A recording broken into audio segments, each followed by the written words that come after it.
In the aftermath of loss, yes, I did feel the pull to try and escape, the temptation of that.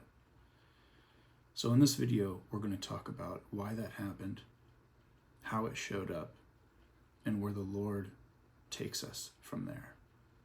Thank you for joining me. I'm Brian West. This is Heart of the Father, and this video is all about the need to try and escape in the aftermath of loss. Does it actually exist? And what can we learn from it? How do we get out of that? And what does the Bible give us to help us? If you're not a subscriber, I'd ask you to subscribe so that you can be notified of some of the events that we do have coming up, and also when we do new videos. And if this is something that would be a blessing for someone else, you're invited to share that. Thank you for joining me again. So this one is about the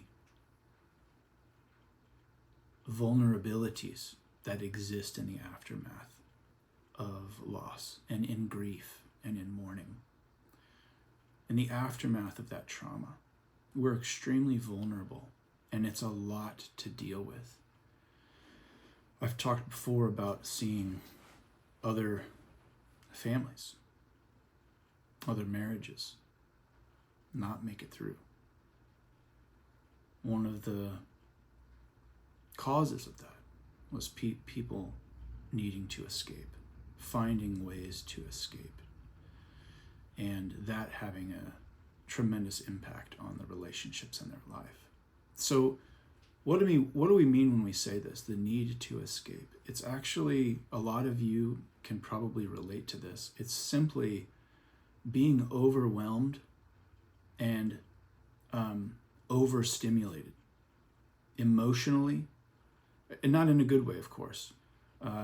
Traumatized, shock, adrenaline, and just being overwhelmed and not knowing, being overwhelmed by the emotion of it and just wanting relief that you can't even get for sleep.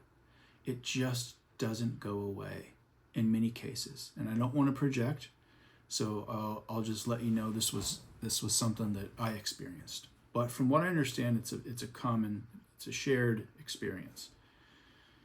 This idea to escape, I've also mentioned in other videos where there's this idea of men or women, really, anyone quickly going back to work so that I don't have to think about it. I just need to do something. And that's worth mentioning because I think that that's a major factor in where this comes from, is I don't know what to do. It's this feeling of powerlessness. It's a feeling of I don't know what to do with myself now. I don't know what it looks like. It's being face to face with a new reality. It's a shock to realize that the trajectory of your life has now irreparably been shifted. It's a shock. And in many cases it's a lot. It's too much to handle alone.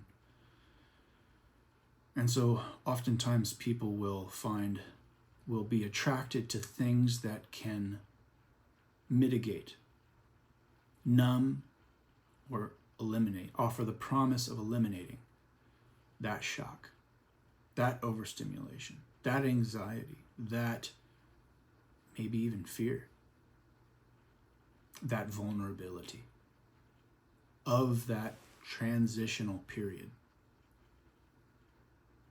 And what we do in that period of time, in that aftermath, has a tremendous impact on where that trajectory will go.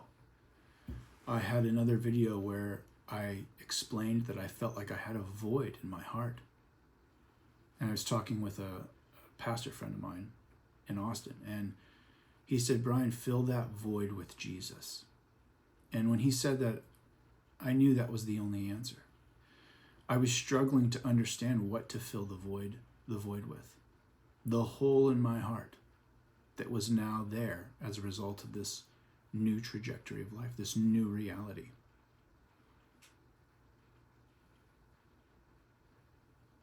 I knew that I would fill it with something. It was a vacuum. It wasn't a hole. It was a vacuum. It needed to be filled. It would have been filled with something. The only question is what?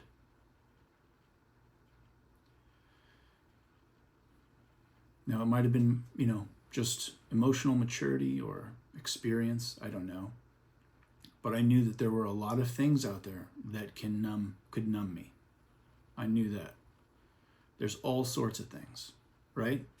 Things that make us feel good, that offer the promise, the lie to take away pain, whether it's alcohol, drugs, sexual immorality. There is a, hatred. A lot of people don't realize this, but hatred can actually mask as something that promises to take away pain. It's a lie. And so I knew that these things were out there. And let's be honest. I'll be totally honest with you. I'm not a big drinker, but I did start having drinks in the aftermath. I was just fried, so fried. And I wouldn't drink to get drunk. That time has long since passed. But I would drink to, what I would say, take the edge off. It's finding some numbness. Now, some might say, well, there's nothing wrong with that. And I could agree with you. The problem is that response in that moment wasn't something that was, as someone close to me might say, joie de vivre of the moment, for the nice pleasure of having a drink to take the edge off. That's not what it was doing. That's not why I was doing it. I was doing it because I wanted to be numb, even slightly. And now that, in that direction, if that was something that I continued in, then it would only increase, as it did. And I remember talking with my counselor. I was like, at some point I was actually, having better days and things like that. And I just mentioned that I had been drinking more. And, for me, it was nothing that was, exorbitant. But I do remember at one point she said, maybe in that area, bring that down a bit more. And so I respected that and I appreciated that feedback because I wanted to be responsible. And I didn't want to be ensnared by the enemy who roams prowls around like a lion looking for someone to devour in their vulnerability. I didn't want to be attacked again. So I had a sensitivity to that, but I did that. I did have drinks.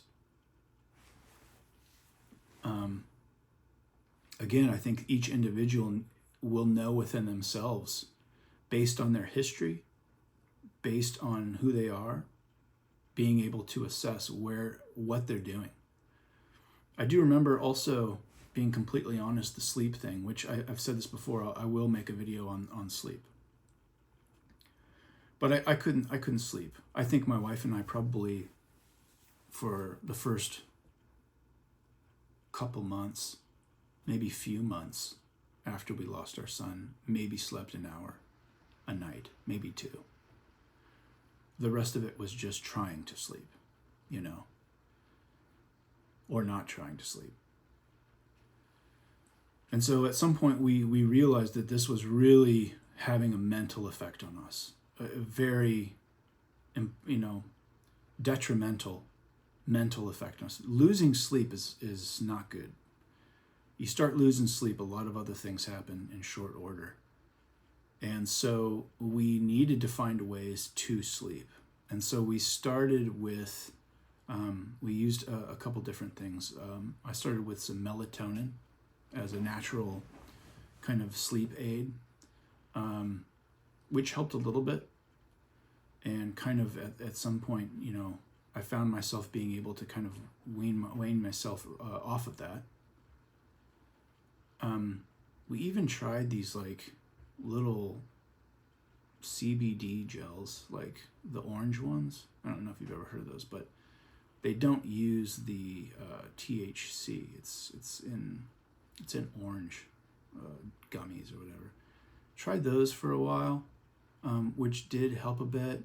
But again, definitely don't want you to get into taking anything without first, talking to your doctor about it, right? Okay, so I'm just being honest about how we navigate it, because there's a reality to this, isn't there? There's absolutely a reality to everything I'm saying. Now, was this escape? No, this was not escape. But it wasn't escape. But it was management, I would say, managing the sleep piece. And we eventually kind of weaned ourselves off of those things. We'll do another sleep episode.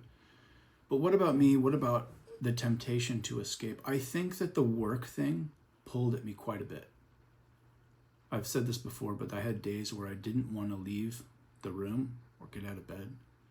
And it was just pure muscle memory that got me up to do the things that had to be done, that I had to do.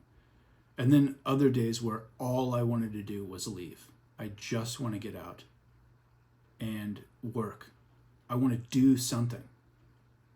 And so that is not necessarily escape, in my opinion, but it could be if that's what you're using it for. For me, it was I had energy and I needed to do something and I just didn't know what to do. But it could have become escape if I didn't pursue the root cause. And I think I'll leave off today with talking about that. The seeking of escape and numbness comes from something. And identifying what that is and talking about it becomes essential to neutralizing the temptation and the desire to escape. So the root. For me, the root was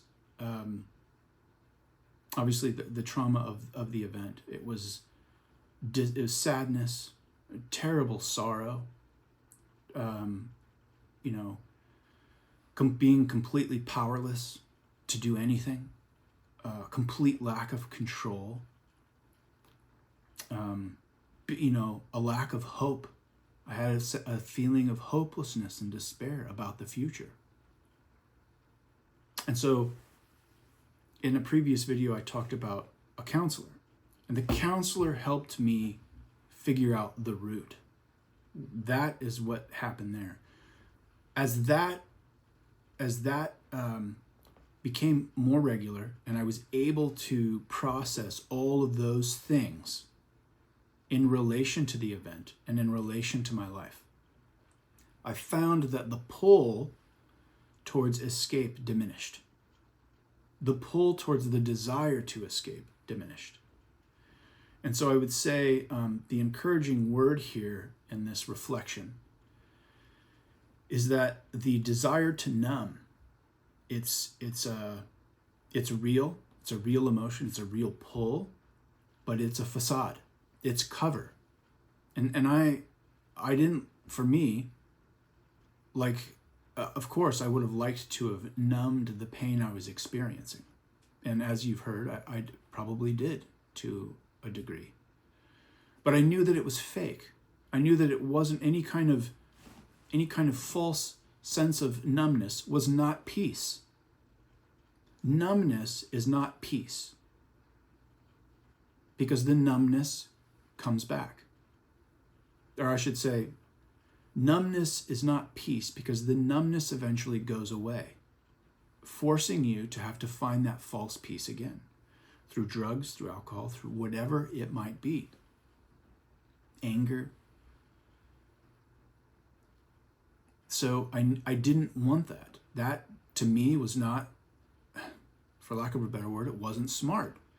I wanted real peace. And to get that, I had to go to the root, which was talking about what the heck just happened.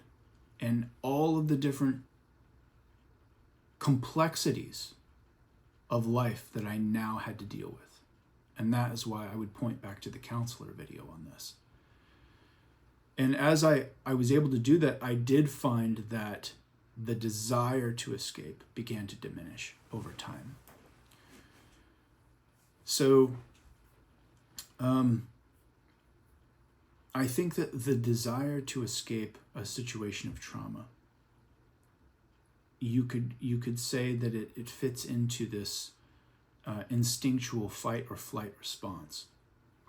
But I do think that that is an oversimplification, because we're people. We're not animals. We have emotions that we understand. I knew that what had happened was I was out of my depth. Now, animals don't understand that. When they fall to fight or flight, they don't understand, hey, you know what? This is too much for me to bear. But people do, especially wise people. And so the temptation to want to escape is real. But so is the decision to go to the root. And so I will pray for you. I pray for all of you every day. And I will pray that the Lord is with you and provides comfort to you and encouragement to you to go to the root. Because once the root can be discussed and understood in the context of God's sovereignty, then the need to numb will go away. And God's peace, as you trust him, will return, will flood. It's awaiting for you. And it may take some time. It took time for me.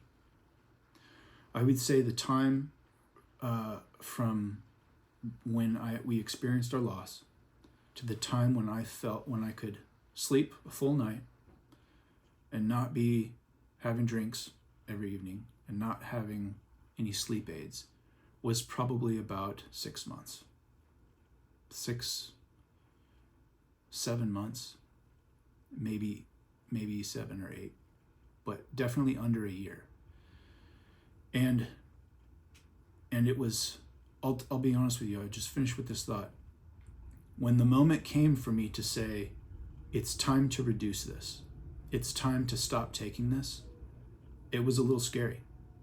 It was a little scary because I didn't want to have to wake up in the middle of the night anymore, or I didn't want to have to deal with whatever reality would bring.